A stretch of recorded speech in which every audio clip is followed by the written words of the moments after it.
नमस्कार, मैं हूं शुभी मिश्रा और आप देख रहे हैं न्यूज 18 बिहार झारखंड का खास बुलेटिन। खबर तो समझिए। और राष्ट्रीय जनता दल के वरिष्ठ नेता और लालू प्रसाद के बेहद करीबी अब्दुल बारी सिद्दीकी के दिए एक बयान से सियासी उबाल आ गया है। एक कार्यक्रम के संबोधन में सिद्दीकी ने कह दिया कि देश का माहौल खराब हो गया है, देश में रहने लायक स्थिति नहीं है। उन्होंने अपने बच्चों से भारत से बाहर ही बस जाने की सलाह दी है और इसी को लेकर अब सियासत बेहद गर्म हो गई है।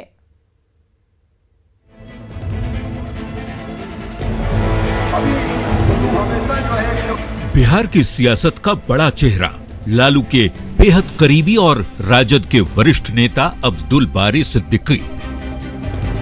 वही सिद्दीकी जो अपनी पार्टी में बड़ी हैसियत रखते हैं, लेकिन अब्दुल बारी सिद्दीकी को अब अपने ही देश में डर लगने लगा है, देश का माहौल खराब लगने लगा है। तभी सिद्दीकी खुले मंच से अपने बच्चों के लिए यहां तक कह देते हैं कि देश का माहौल झेल नहीं पाओगे, विदेश में ही बस जाओ। सुनिए सिद्दीकी का 17 दिसंबर को एक कार्यक्रम में दिया बयान जो काफी वायरल हो रहा है। बेटी लंदन स्कूल ऑफ इकोनॉमिक्स से पास आउट कर चुकी। तो जो देश का माहौल है, अब आप कहिएगा भाई आप तो खुद हो यहाँ। तो हमने कहा अपने बेटा बेटी को कि नौकरी कर लो उधर ही, अगर सिटीजनशिप भी मिले तो ले लेना। अब इंडिया में माहौल नहीं रह गया, तुम लोग झेल पाओगे या नहीं झेल पाओगे। ये बात हो सकता है, आप समझ सकते हैं कि कितनी तकलीफ से आदमी ये बात अपने बाल बच्चों को कहेगा कि अपना मातृ वतन, अपनी मातृभूमि को छोड़। ये दौर आ गया। सिद्दीकी के बच्चे दुनिया की सबसे प्रतिष्ठित संस्थानों हार्वर्ड और लंदन स्कूल ऑफ इकोनॉमिक्स से शिक्षा हासिल कर चुके हैं। ऐसे में भारत के माहौल को खराब बताकर सिद्दीकी क्या कहना चाहते हैं? अब्दुल बारी सिद्दीकी को भारत में क्यों डर लगता है? ये बेहद गंभीर बात है, क्योंकि बिहार के पूर्व मंत्री अब्दुल बारी सिद्दीकी ने देश में मुसलमानों की स्थिति को लेकर विवादित बयान दिया है। देश में खुद को सुरक्षित महसूस नहीं कर रहे हैं आरजेडी के नेता। सिद्दीकी के मुताबिक देश का माहौल रहने लायक नहीं है। अपने बच्चों को विदेश की नागरिकता हासिल करने की सलाह दे रहे हैं। बच्चों से कह रहे हैं कि अब माहौल ऐसा नहीं है कि उसे झेल सकेंगे। सिद्दीकी का बेटा हार्वर्ड में पढ़ाई कर रहा है, जबकि बेटी लंदन स्कूल ऑफ इकोनॉमिक्स से पढ़ाई कर चुकी है। सिद्दीकी के बयान से गंभीर सवाल भी खड़े हो रहे हैं। 5 सवाल जो हर के मन में खटक रहा है वो ये कि अब्दुल बारी सिद्दीकी को अपने ही देश से डर क्यों लग रहा है। खुद बिहार की सियासत के बड़े चेहरे हैं तो बच्चों के लिए माहौल ठीक क्यों नहीं लग रहा? भारत सरकार के परमिशन से ही तो बच्चे विदेशों में पढ़े, तो फिर कैसा डर? लालू के बेहद करीबी सिद्दीकी आखिर देश के खिलाफ माहौल क्यों मान रहे हैं? क्यों देश का माहौल अचानक से खराब लगने लगा? सिद्दीकी 2007 में बिहार आरजेडी के प्रदेश अध्यक्ष रह चुके हैं। 2010 में नेता प्रतिपक्ष भी रह चुके हैं। इसके अलावा वे बिहार सरकार में लंबे वक्त तक मंत्री भी रह चुके हैं। बिहार के सफल राजनेता की पहचान है अब्दुल बारी सिद्दीकी की। लेकिन अब क्यों सिद्दीकी को अपना ही वतन बेगाना लगने लगा? इसका जवाब तो वे ही जाने, लेकिन उनके बयान पर सियासत बेहद तेज हो गई है। न्यूज 18 के लिए पटना से धर्मेंद्र के साथ ब्यूरो रिपोर्ट। और आरजेडी नेता अब्दुल बारी सिद्दीकी के बयान पर सियासी संग्राम लगातार जारी है। विपक्ष जहां इस बयान को निंदनीय करार दे रहा है, वहीं जेडीयू ने सिद्दीकी के बयान का पूरी तरह से बचाव किया है। लेकिन देश विरोधी बातें कहकर वो अपने बच्चे बाल बच्चे के बारे में कह रहे हैं कि अब देश में रहना यहाँ के माहौल में नहीं है, इसलिए तुम लोग विदेश में ही रहो, वहीं की नागरिक थे। ये घोर निंदनीय है। मैं ऐसे कड़े शब्दों में इसकी भर्त्सना करता हूं कि अब्दुल बारी सिद्दीकी को देशद्रोह का मुकदमा चलना चाहिए। सिद्दीकी साहब, आप ये क्या बयान देते हैं कि अपने बच्चों को विदेश में पढ़ाई करवा के और कह रहे हैं, उनको सुझाव दे रहे हैं कि आप वहीं पे बस जाओ, देश का और बिहार का माहौल नहीं ठीक है। ये कह के आप क्या साबित करना चाहते हैं? खुद तो सब तरह का सुख भोग रहे हैं, बिहार ने आपको सब सम्मान दिया और आप इस तरह का पूरा सियासी बयान देते हैं। आपका बेईमान बयान है ये, मैं इसकी कड़ी निंदा करता हूँ। ठीक ही कह रहे हैं कि देश का माहौल जो हो रहा है देख नहीं रहे हैं आप। दो प्रांतों में जब वो हार जाती है तो उसका कोई न्यूज़ नहीं बनता है।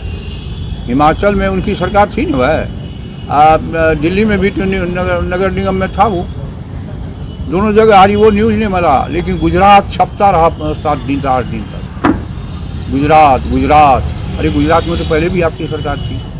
कौन क्या कह रहा है ये उनका व्यक्तिगत मसला होगा, पर तथ्य तो यह है कि अन्य राज्यों की तुलना में बिहार में कानून और व्यवस्था बहुत ही बेहतर है और बिहार की महागठबंधन सरकार बिहार की कानून और व्यवस्था को और बेहतर हर रोज बनाने के लिए कृतसंकल्प है। और सिद्दीकी के बयान पर आखिर क्यों घमासान मचाए, इसे समझने की कोशिश करते हैं। अब्दुल बारी सिद्दीकी बिहार की राजनीति में एक बड़ा नाम है। सिद्दीकी कभी लोकसभा का चुनाव नहीं जीत सके, लेकिन 7 बार बिहार विधानसभा का चुनाव उन्होंने जीता है। 80 के दशक से अलग अलग सरकारों में वो मंत्री बने रहे। 2007 में बिहार आरजेडी अध्यक्ष, 2010 में बिहार के नेता प्रतिपक्ष भी रह चुके हैं।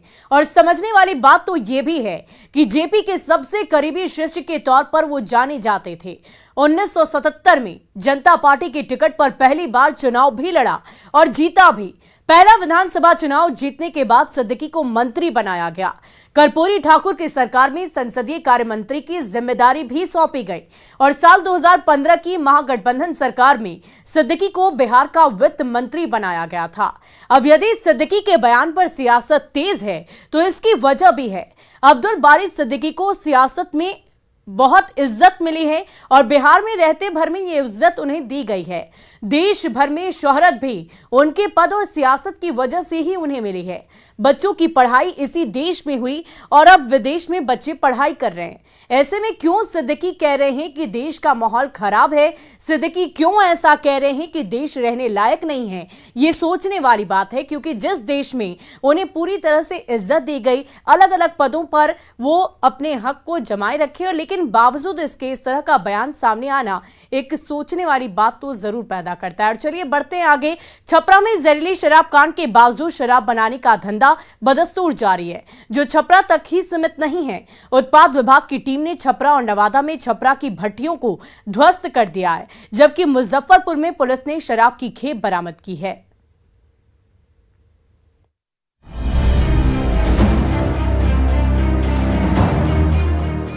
ये उसी छपरा या कहें कि सारण की तस्वीर है, जहां चंद दिनों पहले जहरीली शराब से 80 से ज्यादा लोगों की जान चली गई।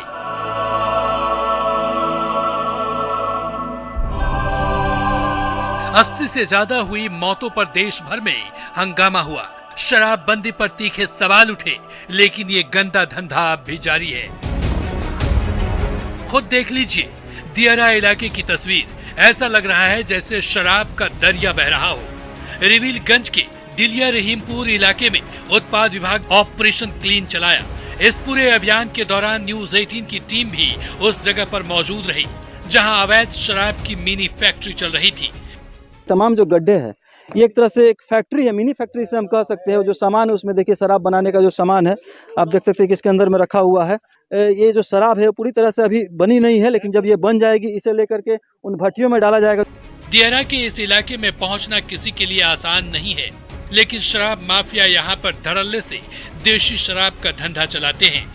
ये हम लोग को जब से मोटर बोट मिला है तब से हम लोग आना थोड़ा सा संभव हो पाया है, नहीं तो काफी दिक्कतें होती हैं आने पे। मोटर बोट से हम लोग पहुंचते हैं। ड्रोन हमारा है जो लगातार इस एरिया का रेकी करते रहता है और डिटेक्ट करते रहता है। ऐसे हालात सिर्फ एक छपरा में ही नहीं है। नवादा के अकबरपुर थाना क्षेत्र के नंदलाल बीघा गांव में भी पुलिस ने छापेमारी की, जहां शराब की भट्टियां चलाई जा रही थी। छापेमारी में शराब की 3 भट्टियां ध्वस्त की गई और 4000 किलो से अधिक महुआ जावा को विनिष्ट किया।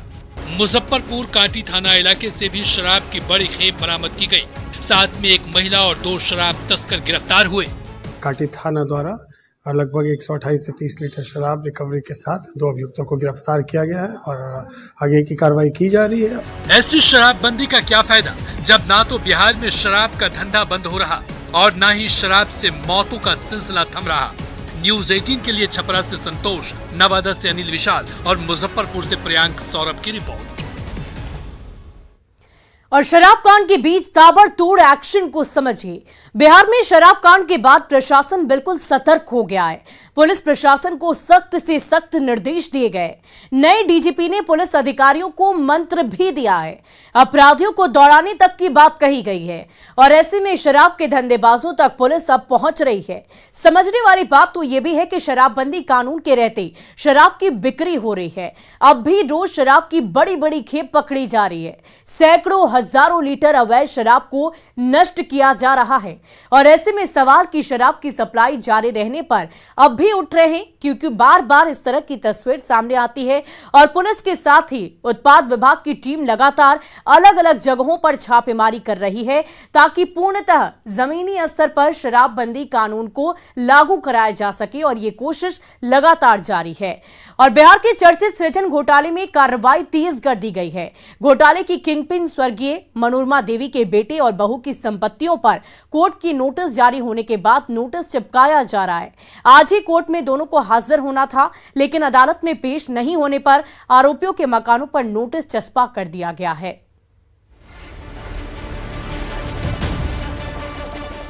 बिहार के सबसे बड़े घोटाले सृजन घोटाले में सीबीआई का शिकंजा लगातार कसता जा रहा है। सीबीआई की टीम ने घोटाले की किंगपिन रही स्वर्गीय मनोरमा देवी के आरोपी बेटे अमित कुमार और बहू रजनी प्रिया की संपत्तियों पर कोर्ट की ओर से जारी नोटिस चिपका दिया है। 22 दिसंबर को दोनों को कोर्ट में पेश होना था, लेकिन हाजिर नहीं होने पर सीबीआई ने तिलका मांझी स्थित न्यू विक्रमशिला कॉलोनी में 3 मकानों पर नोटिस चस्पा कर दिया गया। 82 की प्रोसीडिंग हो रही है। जो रजनी प्रिया हैं और उनके पति अमित कुमार, तो उनके खिलाफ में 82 की प्रोसीडिंग है। कोर्ट का ऑर्डर है, वो हमने चिपका दिया है। पब्लिक से अपील भी है कि इनके बारे में जो कोई भी जानकारी मिलती है लोकल पुलिस या फिर सीबीआई को तुरंत जानकारी दें। इसके बाद क्या कार्रवाई होगी सर? इसके बाद में अगर वो कोर्ट में पेश नहीं होते हैं तो 83 की प्रोसीडिंग होगी। सृजन घोटाला क्या है, इसे भी समझ लीजिए। दरअसल तकरीबन 1900 करोड़ रुपए का घोटाला किया गया। सृजन एनजीओ के जरिए बहुत बड़ा घोटाला किया गया। विकास के नाम पर भेजे गए पैसों को एनजीओ के अकाउंट में पहुंचाया गया। सरकारी फंड का गलत इस्तेमाल किया गया। सृजन के पैसे को खपाने के लिए कई एनजीओ भी बना दिए गए थे। सीबीआई ने 25 अगस्त 2017 को सृजन घोटाले की जांच शुरू की थी। एनजीओ के जरिए करोड़ों रुपए का बंदरबांट किया गया। इस केस में दर्जनों गिरफ्तारियां हो चुकी हैं। कई बैंक के अधिकारियों के साथ ही सेंट्रल कोऑपरेटिव बैंक के तत्कालीन प्रबंधकों के साथ ही कई आरोपियों को जेल की सलाखों में पहुंचा दिया गया है। घोटाले की मुख्य आरोपी मनोरमा देवी के निधन के बाद उनके बेटे और बहू फरार चल रहे हैं। दोनों को कोर्ट में पेश होना है, लेकिन अदालत के सामने पेश नहीं होने पर अब घोटाले से बनाई गई संपत्तियों को सीज किया जा रहा है। आशीष रंजन, न्यूज़ 18 भागलपुर। और सृजन घोटाले में सीबीआई की कसते शिकंजे को समझिए। सृजन घोटाला बिहार का सबसे बड़ा घोटाला माना जा रहा है। करीब 100 करोड़ की हेराफेरी की गई थी और सृजन नाम के एनजीओ के जरिए पैसों का बंदरबाट किया गया। 2017 में सीबीआई ने केस की जांच करनी शुरू की। मुख्य आरोपी यानी कि मनोरमा देवी का निधन हो चुका है। बेटा और बहू अभी फरार है। सीबीआई लगातार घोटाले के तार तक पहुंचने की कोशिश कर रही है और बैंक से धोखाधड़ी कर बनाई गई बेनामी संपत्ति पर शिकंजा कसा जा रहा है। मनोरमा देवी के बेटे और बहू को 22 दिसंबर को कोर्ट में पेश होना था और पेशी नहीं हुई तो कोर्ट के आदेश को घरों में चिपका दिया गया है। कई अधिकारी अब तक गिरफ्तार हुए हैं और अब संपत्ति कुर्क करने की पूरी तैयारी चल रही है और जब तक ये दोनों ही कोर्ट में पेश नहीं होते हैं आगे की कार्रवाई लगातार की जाएगी। और चलिए अब बढ़ते हैं आगे। साल 2024 की तैयारी बीजेपी ने अभी से ही शुरू कर दी है। बीजेपी ने देश में लोकसभा की 144 कमजोर सीटों को चिन्हित कर लिया है और जहां पर नई रणनीति बनाने के लिए कई तरह की बैठक हुई। बिहार की भी 10 सीटों को लेकर बीजेपी की तरफ से खास रणनीति बनाई गई। कौन कौन सी वो सीटें हैं जिनको लेकर बीजेपी ने खास तरह की रणनीति बनाई है, आइए जान लेते हैं।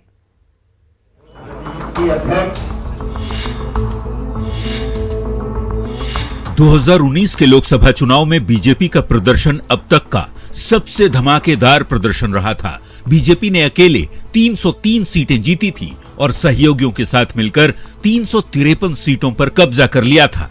अब बीजेपी 2024 में 2019 से भी बेहतर प्रदर्शन करने की रणनीति पर काम कर रही है। बीजेपी ने 24 के लोकसभा चुनाव के लिए देश भर की कमजोर 144 सीटों को चिन्हित कर रही है, जिसमें बिहार की 10 सीटें भी शामिल हैं। ये सीटें हैं नवादा, वाल्मीकि नगर, मुंगेर, किशनगंज, सुपौल, कटिहार, झंझारपुर, गया, वैशाली और पूर्णिया।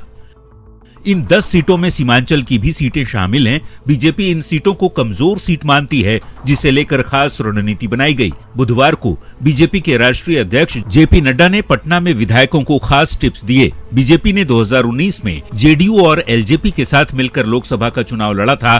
तब बीजेपी 17 सीटों पर चुनाव लड़ी और सभी 17 सीटों पर जीत मिली। 2022 में 24 का प्लान बनाकर बीजेपी ने बिहार की बाकी पार्टियों को एक बड़ा संदेश दे दिया है। सवाल है कि 2024 के लिए बीजेपी के इस 10 वाले वार को लेकर विपक्ष कितना तैयार है।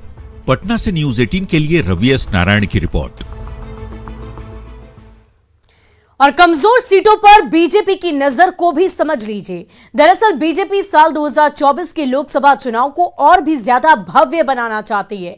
2019 में अकेले मिली 303 सीट का आंकड़ा बढ़ाना चाहती है और साथ ही पार्टी के बड़े नेता इस बार 400 प्लस का टारगेट रख चुके हैं। और ऐसे में पिछले चुनाव में हारी गई सीटों पर पार्टी पूरी तरह फोकस कर रही है।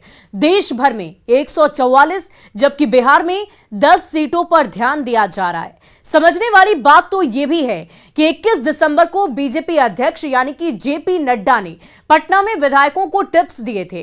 बीजेपी ने 2019 में जेडीयू और एलजेपी के साथ मिलकर लोकसभा का चुनाव लड़ा था और तब बीजेपी 17 सीटों पर चुनाव लड़ी और सभी 17 सीटों को जीता भी था। साल 2022 और 24 का प्लान बनाकर दूसरी पार्टियों को संदेश ये दिया जा रहा है कि विपक्ष की तैयारियों को ध्वस्त करने की आगे की रणनीति बनाई जा रही है, ताकि जमीनी स्तर पर बीजेपी पूरे देश भर में और भी मजबूती के साथ उतर सके। और बढ़ते आगे, चीन सहित कई देशों में कोरोना के तेजी से बढ़ते केस के मद्देनजर भारत में भी तैयारियां मुकम्मल शुरू कर दी गई है। प्रधानमंत्री नरेंद्र मोदी ने भारत में कोरोना की स्थिति को लेकर आज करीब 1.5 घंटे तक समीक्षा बैठक की। इस बैठक में पीएम मोदी और गृह मंत्री अमित शाह के अलावा कई राज्यों के मुख्यमंत्री समेत कई बड़े अधिकारी वीडियो कॉन्फ्रेंसिंग के तहत मीटिंग में जुड़े। देश में कोरोना के बढ़ते खतरे को देखते हुए इस बैठक में लंबी चर्चा की गई। और कोरोना को लेकर प्रधानमंत्री की हाई लेवल मीटिंग के मायने को समझिए। दरअसल चीन समेत कुछ देशों में कोरोना के नए वेरिएंट यानी कि BF.7 से त्राहिमाम मचा हुआ है। देश की डॉक्टरों के शीर्ष संगठन इंडियन मेडिकल एसोसिएशन यानी कि IMA ने सुझाव दिए हैं कि कोविड को लेकर एडवाइजरी जारी की जाए। कोविड से बचने के लिए लोगों को सार्वजनिक समारोह से बचने की सलाह दी गई है, यानी कि विवाह, राजनीतिक या सामाजिक बैठक और अंतर्राष्ट्रीय यात्रा से बचने की भी सलाह दी गई है, ताकि एहतियातन हम सारे कदम को उठाते हुए कोरोना के इस नए वेरिएंट से बच सकें और अपने आसपास के लोगों को सुरक्षित रख सकें। और देखिए, रिलायंस के बढ़ते कदम एक बार फिर देखने को मिले हैं। इंडियन ऑयल कॉर्पोरेशन ने रिलायंस जियो के नेटवर्क को सिलेक्ट किया है। पेट्रोल पंप नेटवर्क को जोड़ने के लिए IOC ने रिलायंस जियो को सिलेक्ट कर लिया है। इंडियन ऑयल कॉर्पोरेशन की साइट को SDWAN से जोड़ा जाएगा। जीरो टच प्रोविजनिंग और 24/7 रियल टाइम मॉनिटरिंग से जियो जोड़ेगा। जियो इंडियन ऑयल कॉर्पोरेशन को डेस्कटॉप प्रोटोकॉल सॉफ्टवेयर और एंटरप्राइज ग्रेड कनेक्टिविटी के साथ नेटवर्क मॉनिटरिंग जैसी सुविधा देगा। 28 राज्यों और 7 यूनियन टेरिटरीज में इंडियन ऑयल को सर्विस देगा जियो। तो रिलायंस के एक और बढ़ते कदम आपको नजर आएंगे। तो 24/7 इस तरह की सुविधा दी जाएगी। और फिलहाल इस बुलेटिन में अभी के लिए बस इतना ही। नजर डालते हैं अब तक की सुर्खियों पर। हेडलाइंस प्रेजेंटेड बाय भारत की शान, स्ट्रॉन्ग मतलब माइथन स्टील। आरजेडी के वरिष्ठ नेता अब्दुल बारी सिद्दीकी को नहीं है देश का माहौल पसंद। अपने बच्चों को दी विदेश में नौकरी करने और नागरिकता ले लेने की सलाह। जेडीयू